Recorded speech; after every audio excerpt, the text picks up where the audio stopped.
Hi, I'm Ashley and I have two kids. So I have Lewis, who is 4, and Jude, who is 2. This is kind of just like a little vlog, well, video, whatever, about Lewis and his UPJ obstruction he had at birth. I just wanted to kind of go over it in case anyone else is going through the same thing. They can look into this and see what happened with him. His is probably one of the worst case scenario ones where we found it, I think, at 12 weeks on his ultrasound. Where his kidney was this black, which means like fluid. And then so the 20-week one, they found a bit more. And then they said from there, we'll have a few more extra scans. So we had an extra scan, I think, at 32 and 36 weeks, I think, or 28 and 35 or something. And he's unfortunately kept getting worse and worse. So sometimes they said they get better and sometimes they get worse, and he's got worse. They can also fix themselves after birth as well. So I think they say it's probably 1% of boys, and it's very common in boys because the girls don't have the same anatomy. So his obstruction is his urethra. And it had like a bit of obstruction, so his urine wouldn't go out. Like, he'd pee and stuff as normal, but he it had like a little bit of a backwash, and it would trickle through kind of where the obstruction was. So there was like a little bit of a gap, but not enough to like get it all out. So when he'd pee, you'd think he was normal. If you didn't know about this, like even when we were younger, so I'm 32, when I was a kid, they probably wouldn't even notice this on a scan, because they did a few ultrasounds back then. So like, there could be lots of adults walking around, they said, now with the same kidney problem, and they wouldn't even know. Obviously, they were worried for him about UTIs when he was born, because with that much urine going back into his kidneys. So this is on his left side. So when he was born at about 4 weeks old, he had to have another ultrasound, and it still hadn't improved and was probably a bit worse. He was on antibiotics from birth, so he was on antibiotics to prevent UTIs, and he's never had a UTI to this day, so obviously they worked, and obviously fingers crossed he doesn't get any, because my sister gets a lot, so they say it could be genetic as well for UTIs, even though it could be another issue. We thought this could be genetic as well for the kidney issues, but like Mitch thought he might have had some type of kidney issue, but as my husband, but we don't think he does, but his mum said she's had kidney problems as well, so there could be some type of like hereditary thing. Jude, the 2-year-old, hasn't got anything with his kidneys. We had extra ultrasounds for him as well, and he's all fine, so he was clear of that. So we had the extra ultrasounds in the 32 and 36 weeks, because I had gestational diabetes with him, but also to check his kidneys, and his kidneys were fine, so we don't think it's genetic. It might have just been bad luck. So Louis had his ultrasound at 4 weeks, still bad, and then that was when Sunshine Hospital referred us to the Royal Children's Hospital, because they couldn't do the surgery at Sunshine, even though they've got the children's, it's a women and children's hospital, like the Royal Children's is the best, and they wanted us to go there because they've got a better urology team. So we got referred there. I think we had a few appointments. This was pre-COVID, so this was 2019, so we were actually going to go, we went in for the appointments, and then he had a function test. So I think at that stage his function, so kidney function should be 50-50, and his kidney function was, I think at that stage it was like 40, maybe a bit lower, on his left side, and then so the right side kind of takes over. So the function showed that, and then the ultrasound also has shown that throughout. So his right kidney got bigger to compensate for not having much function in his left kidney. So the reason there's no function in his left kidney is because the urine, from what I remember and from what I've told, the urine sits in the kidney, and it kind of just like makes the function, it like dilates it. So the kidney's dilated, so that means the kidney looks bigger, but it's just full of fluid. So like if you see a normal picture of a kidney, it's like a kidney-shaped bean, and his like right one's normal, but his left one looks normal, but it's just got fluid in between it everywhere. So he said that the best option would be to do surgery. I had a female we had a female doctor, I think, as well. We saw a male as well later on, but I think the first one was a female. So yeah, the option was surgery. So they said wait till he's a bit older. Like there's no huge rush. Like they want to try and fix it so he stops losing function.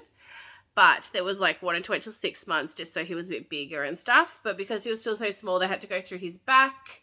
So they made an incision in his back, and they used that to do the surgery on his kidney. So he has like a little scar on his left at the bottom of his back where his kidneys are. So surgery was fine. He was okay afterwards. We had to stay a few nights in the hospital.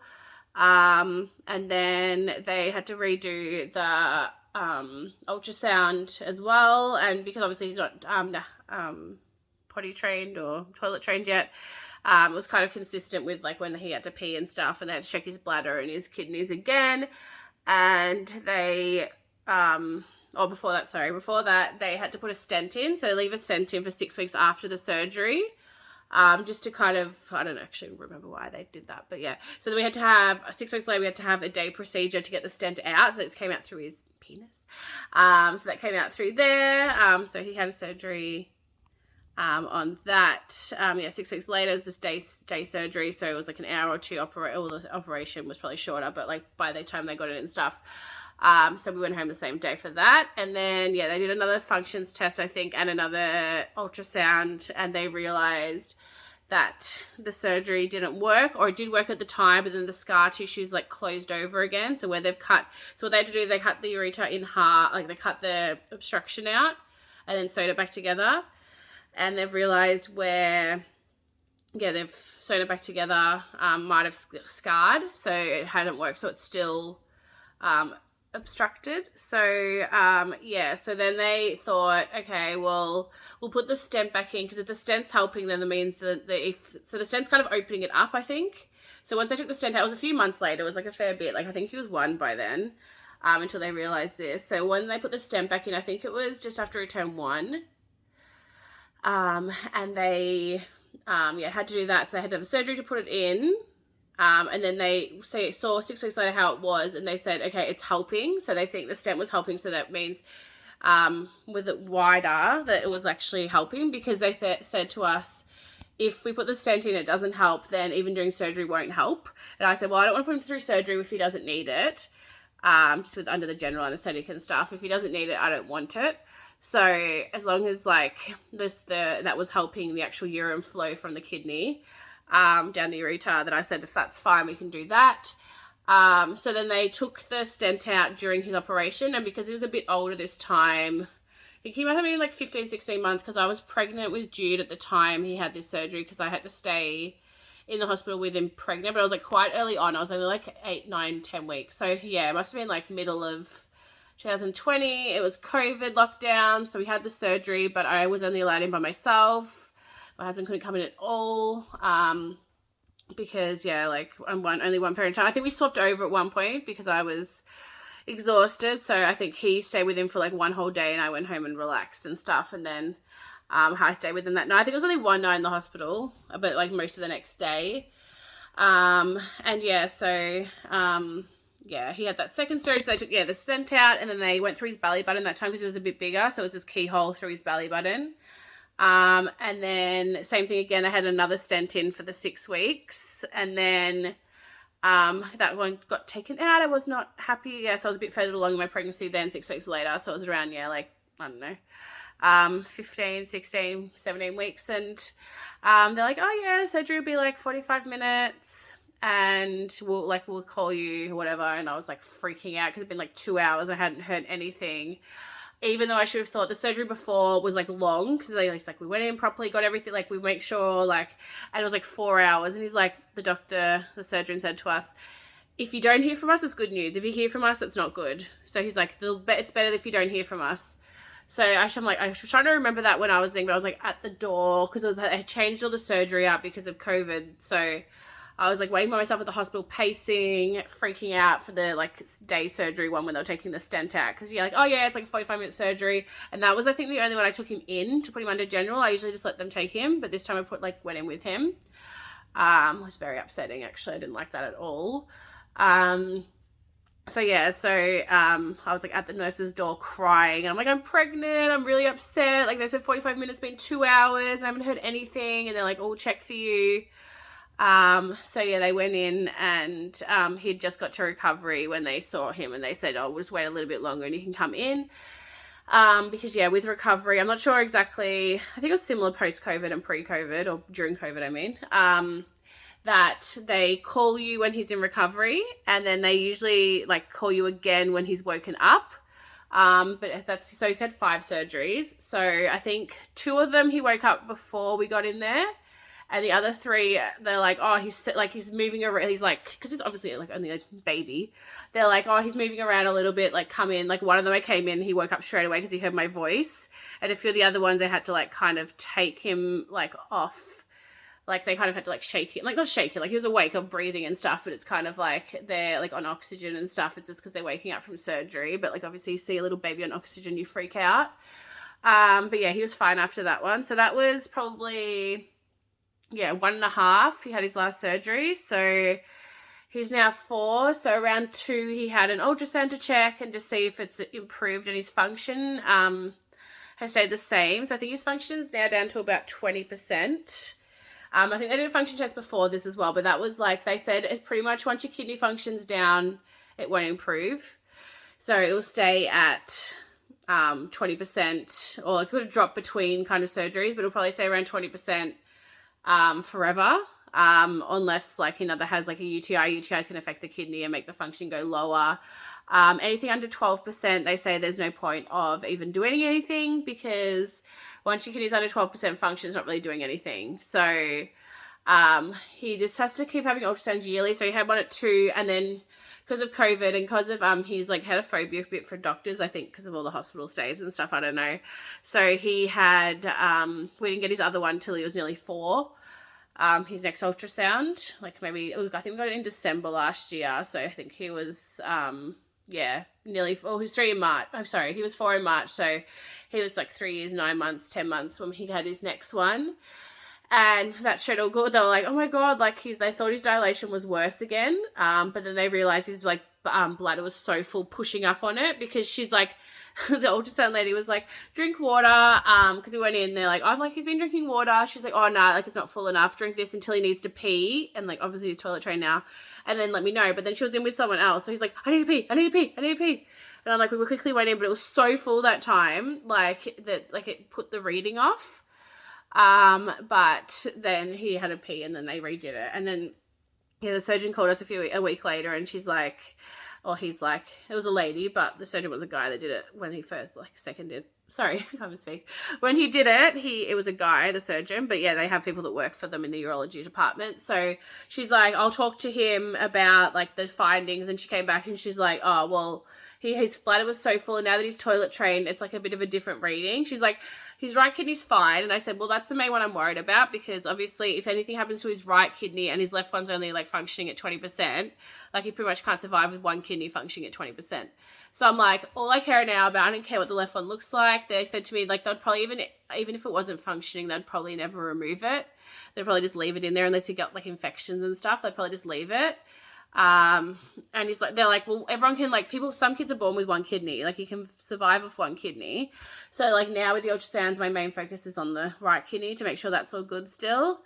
And that one was fine during this. And the ultrasound lady was lovely. And she was like, oh yeah, it's fine. Like it's all good. The right one's fine. The left one looks a bit dilated still. Cause I was like, I can see now I don't like going to ultrasounds because I know what I'm looking for. And I'm like, oh, well, that one's still dilated. She's like, yeah, it is still dilated, but it's not as dilated as it was. So I think it'll always be dilated, which obviously is affecting the function, because if you've still got like pee in your kidney, it shouldn't be there, just sitting there, it's going to affect the function. So yeah, he's now 4. As I said before, he's had no UTI. So we were on the antibiotics from birth until his first surgery. And then each time he had a stent in, we were on antibiotics. So then the 6 weeks after the first surgery, the bit before the second surgery, the 6 weeks, and the 6 weeks after the second surgery. And then after that, we weren't on them anymore. So he hasn't been on them for a year and a half, and he's had no UTIs. The only one I was like, he only started speaking pretty much at 2.5. So Before that, I think he had a fever once. It was really high and I couldn't find anything wrong with him. And I was like, oh, because fever is a sign of UTIs.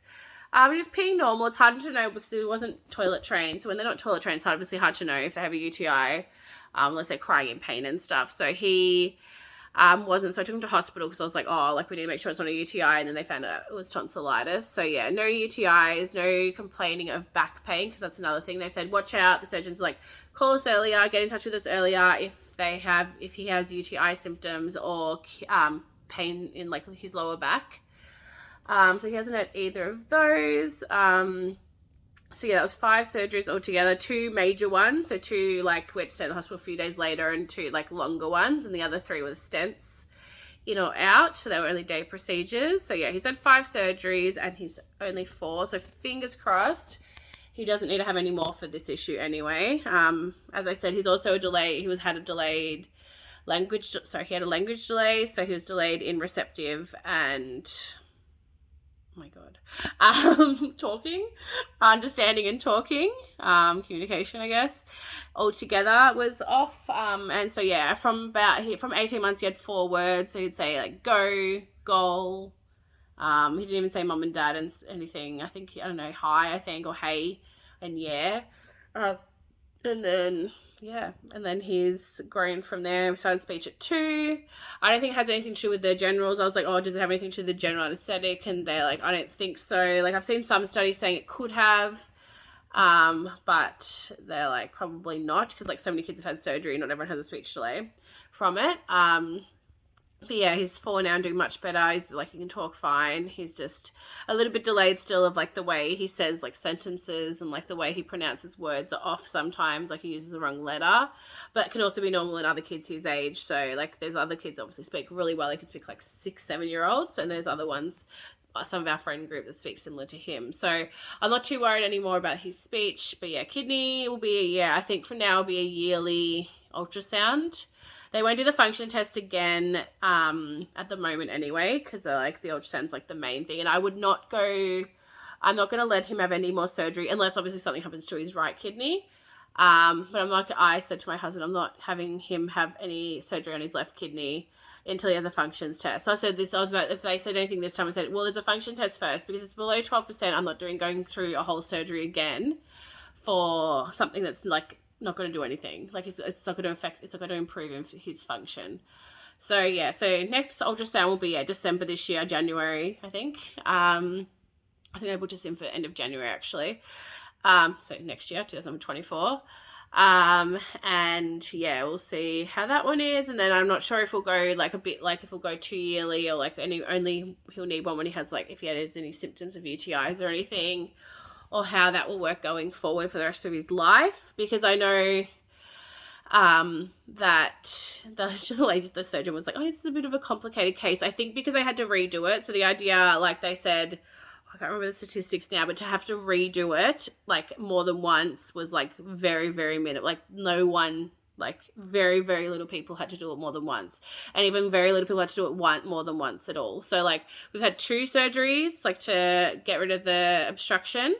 To have 3, that's like very rare. So fingers crossed he doesn't have to have a 3rd one. Like hopefully it wouldn't like scar again now that it's like so far down the track. It shouldn't scar over again, but it's just now I'm like, what about food? What about like exercise and stuff? And she's like, nah, he can still do like play any sports he wants. He can do whatever he wants, eats whatever he wants. And I'm just like, well, obviously that's fine. But yeah, kids are born with 1 kidney. That's actually quite common, but I'm like, well, wouldn't it be like alcohol probably isn't great for his kidneys? Obviously that's like something we'll have to talk to him about when he's older, about drinking, and like, obviously he can drink, but don't drink too, like, don't drink too much, because obviously that can cause kidney problems when you're older again, like an adult, like a older adult. And then sports obviously is another thing. Like obviously there's a few AFL players that have like had kidneys, like non-functioning after having like a football injury. Like if you get hit just in the wrong spot, it's a bit dangerous. So he goes play basketball. Basketball's probably a safe option. I think he does want to play cricket, which is also probably a safe option. He can just have like a kidney guard on. And then if he wants to play footy, I think junior footy is fine. And then depending on him, like we'll just have to assess like the risks, and he can assess it as well. But as I said, he's pretty much got his right kidney is quite big. and they said that's normal because it's not dilated at all. It's just big because it's overtaking for the left kidney. So that one will be, yeah, taking over the function as well. So like I think it was like 80-20. So the right one's taking 80% of the function and the left one does 20%. So it's usually 50-50, as I said before. And then, yeah, we'll just have to see what the doctors say about going forwards. And yeah, we'll have to see with him, like just obviously make him aware of it. Like he kind of knows, like I said, we told him, oh, you're going for an ultrasound on your kidney because you had like surgeries, and he obviously can't remember his surgeries because it was only one, or younger than one, 6 months and one. So he can't remember them. Like we tell him about it, but like I think when he's a bit older and understanding a bit more about it, and obviously at the moment, like he's not going to be doing anything too dangerous to like hurt it, injured, or like obviously like drinking or anything. So yeah, that's more of a, when he gets older, we'll have to sort that out and go through that with him. But yeah, fingers crossed it stays how it is and his right one stays fine, and yeah, we'll go from there. I just wanted to share that for anyone else that might come across this in an ultrasound when you're pregnant. Like I freaked out. I read so much about it. Was just Googling like, oh, like when I was pregnant, like chances like getting better before birth, and then what happens if it doesn't, and then like we read about surgery and stuff as well, and we're obviously hoping that it would get better by the end of surgery, or it would after he got, oh, my eyelash, sorry, after he was born it would get better, but yeah, it didn't. So yeah, sorry, I pricked myself in the eye. But yeah, so so if anyone's out there and is watching this, that's my son's journey so far. As I said, he's only 4, but fingers crossed he's done with all these surgeries for now. And yeah, if you ever come across this in pregnancy, this was a UPJ obstruction. So I think it's ureter, I don't know what it stands for. I think something junction, ureter something junction obstruction. But if you come across this or similar things, I think there's like I don't know what it's called. It kind of like where the urine goes back into the kidney. They all kind of have the same outcome, I think, and the same like ways to fix it. So if you ever come across any of those when you're pregnant, as I said, probably much of having a girl, probably very unlikely. I think there's similar ones, but it's not the exact same. They usually clear before birth. But if you ever come across this, just know that there's usually a good outcome as well. I've met a few mums on like Baby Center, like this app, I've wrote about it. There's a few on there that I've commented back on about it, just to say this is my son's story and all this stuff. But yeah, hopefully you have, don't have it. Hopefully your kids don't have it, because yeah, it was very stressful. Then having a second, that also was stressing me out because I know that could have happened again. So yeah, if you ever come across that when you're pregnant, hopefully this video helps you. And sorry for the very long video, and I will maybe see you again soon. Bye.